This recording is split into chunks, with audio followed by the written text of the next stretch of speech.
sobre el tema de la autocrítica y sobre el no rendirnos con las autocomplacencias, hacer el punto para desarrollar algunas ideas que tienen que ver con el proceso de la revolución ciudadana. El Pedro decía que no nos gane el temor, que no nos gane la autocomplacencia, pero hay realidades que son y están sobre la mesa. Recuerdo hace algunos años una conversación con el embajador de Cuba a propósito de las marchas de herencia plusvalía en el 2015 y en el 2015, finales del 2015. Y el embajador me decía: Paola, créeme que a nosotros nos tocó mucho más fácil hace muchos años, porque nosotros desmontamos totalmente el Estado. Hicimos una revolución con las armas. Hacer una revolución en democracia como la que ustedes están llevando adelante, conviviendo con los poderes fácticos que describió perfectamente el Pedro en su intervención, es mucho más complejo y es más difícil.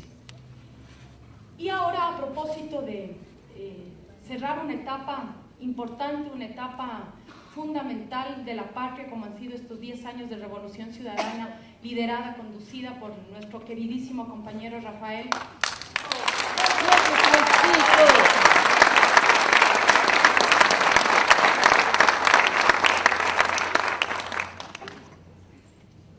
Nos hemos puesto a reflexionar sobre lo que han sido estos 10 años, a propósito del proceso de transición, haciendo una revisión, mirando el pasado, y claro, creo que hay algo que dejó marcado al país y que fue muy difícil durante estos 10 años llevarlo adelante, que fue el tema de la dolarización. Yo creo que de las peores herencias del neoliberalismo en América Latina fue la dolarización para el Ecuador y para El Salvador. Porque en esas condiciones, con esa mesa tendida, plantear cambios estructurales al modelo económico es sumamente complejo y difícil, compañeros. Por suerte no soy economista, estoy relevada para hacer el análisis económico, pero hacer conducción política con la mesa de la dolarización puesta es muy complejo, compañeros y compañeras. Y creo que en estos 10 años hemos tenido la capacidad de plantear cambios estructurales con una dolarización que ha sido una camisa de fuerza. Yo hacía una revisión para la presentación de hoy, una revisión desde los años 80 para comprender cuál fue la marca del neoliberalismo en el Ecuador y cómo en el 2006 llega la Revolución Ciudadana, y decía, finalmente pudimos parar las privatizaciones de algunos sectores estratégicos, dimos la lucha, pero el momento en que llegó la dolarización marcó un antes y un después para la patria. Y creo que esa ha sido una de las mayores ataduras y de lo más complejo que hemos tenido que enfrentar en estos 10 años de gobierno. Y como soy parte del equipo político del presidente, y no veo cámaras por ahí, con esto no estoy planteando el hecho de ponernos a soñar en dejar la dolarización, porque recuerdo que Lenin en una de las charlas que decía es: yo acababa de decir que íbamos a continuar con la dolarización, y al medio minuto salían los medios de comunicación a decir se estaban planteando echar para atrás la dolarización. Entonces, es tal el impacto de la dolarización en nuestra economía que yo creo que, compañeros, los grandes avances que hemos hecho en materia política, porque además esa es otra de las grandes lecciones que nos dejan estos 10 años de revolución ciudadana. El creer, antes creíamos que el tema de la economía, como decía el Pedro, era de los economistas, y que el modelo económico de un país era el modelo económico de un país.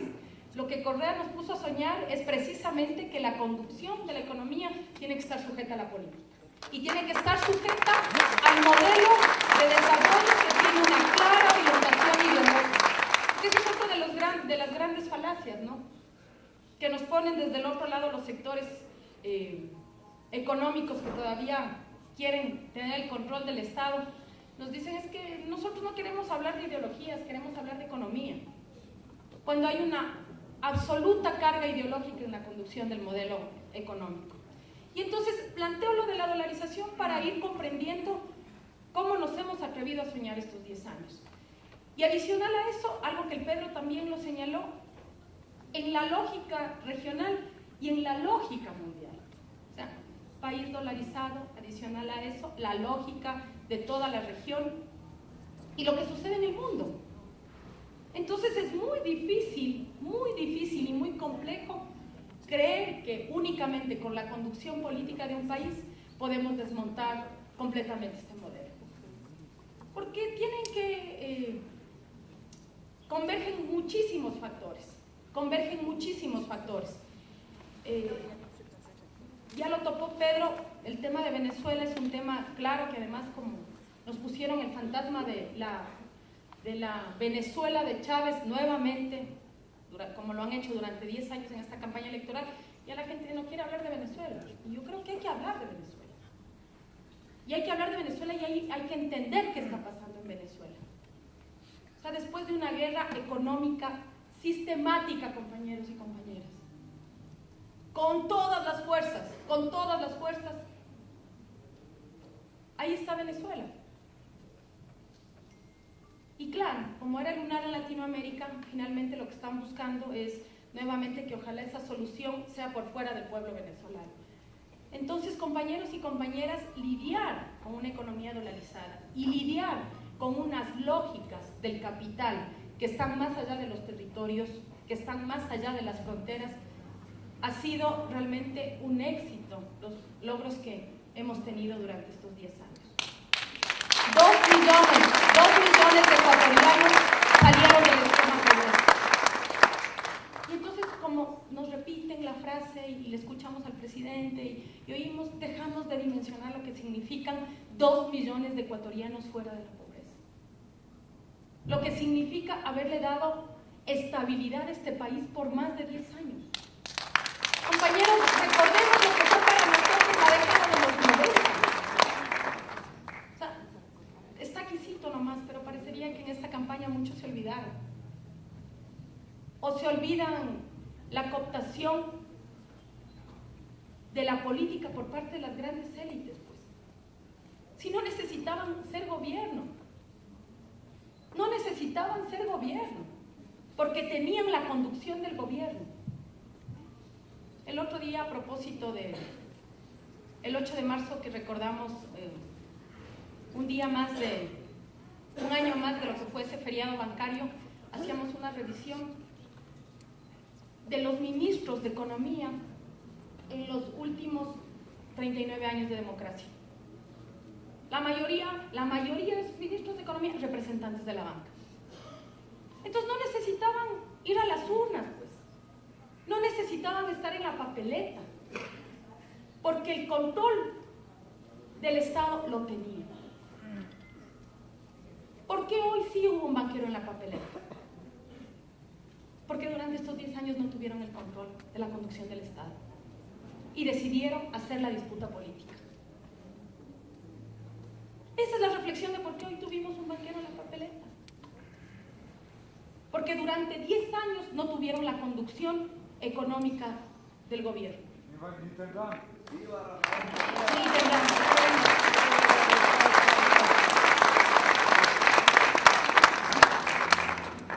Entonces, compañeros, el haber logrado hitos políticos tan importantes para lograr desmontar o por lo menos golpear al statu quo neoliberal, sin duda la Constitución de Montecristi. Esa es una Constitución que hay que defenderla.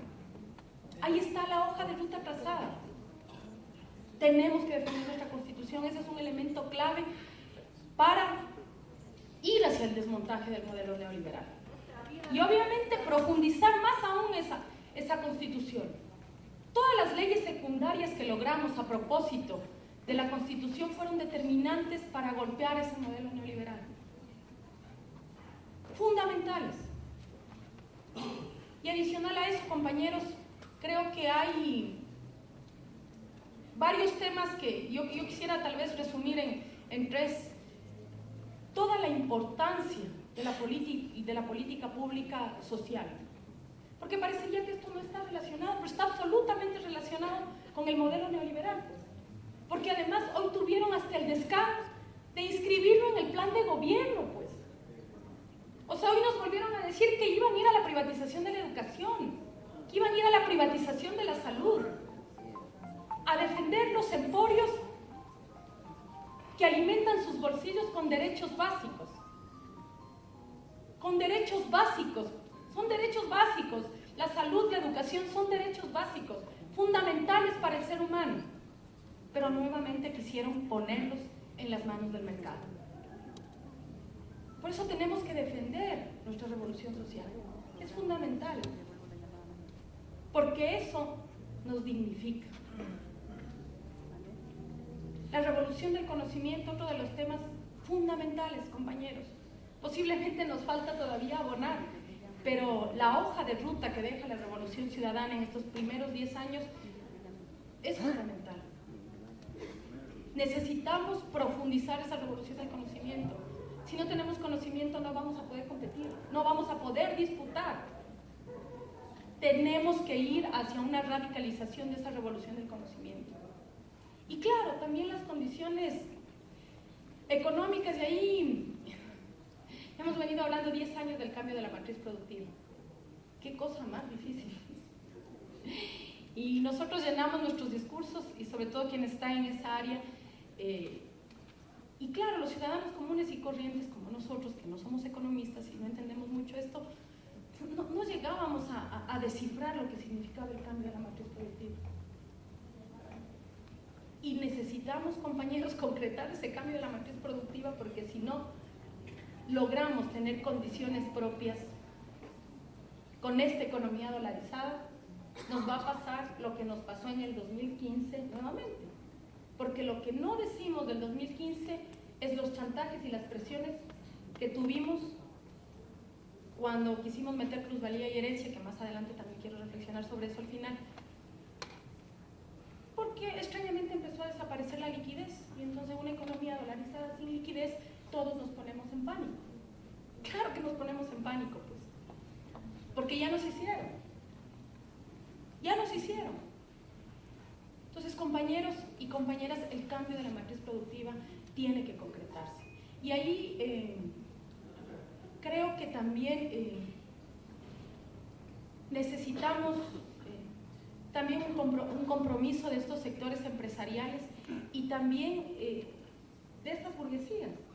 Entonces, hace un momento el Pedro decía, es que hoy todo se está replanteando. Todo se está replanteando la democracia, la libertad de expresión. No entendemos qué quieren estas burguesías, no entendemos qué quieren estas clases, y obviamente necesitamos también ese compromiso. Es un compromiso clave. Y para eso también necesitamos elementos fundamentales como el que hoy se ha discutido, y seguramente Santiago profundizará más en los temas de economía popular y solidaria, que también lo logramos gracias a nuestra Constitución. Gracias a nuestra Constitución. Necesitamos también el compromiso de estos sectores, estos distintos sectores que están en la cadena productiva. Hemos hecho todo para que haya industrialización. Yo cuando escucho el discurso de la oposición me extraño. Hemos dado estabilidad económica, hemos hecho inversión. La inversión pública, compañeros, y la inversión pública no es para nosotros. La inversión pública es para todos. Todo el cambio de la matriz energética, toda la revolución vial. Hicimos 10 años. ¿Cuál ha sido el compromiso de esos sectores empresariales también para apostarse a este cambio de la matriz productiva? Yo particularmente creo que nos dejan en deuda. Por lo tanto, hoy, en este nuevo momento, hay que señalarles también como los corresponsables. Yo quisiera finalizar planteando el gran reto. No hemos logrado desmontar de la cabeza y del alma el modelo neoliberal en la gente. Porque esta reflexión que hacemos sobre el Estado es una reflexión que no estamos dispuestas a hacerla ni en nuestra casa ni con nosotros. O sea, ¿cómo podemos procesar que la única, digamos que el único momento álgido que hemos tenido durante estos 10 años en esta revolución ciudadana haya sido por la ley de herencia y por la ley de plusvalía? A mí no me sorprendió que haya 4.000, 5.000, la gente que haya habido en las Chiris en el 2015. Me sorprendió que nosotros no hayamos salido a defender la ley.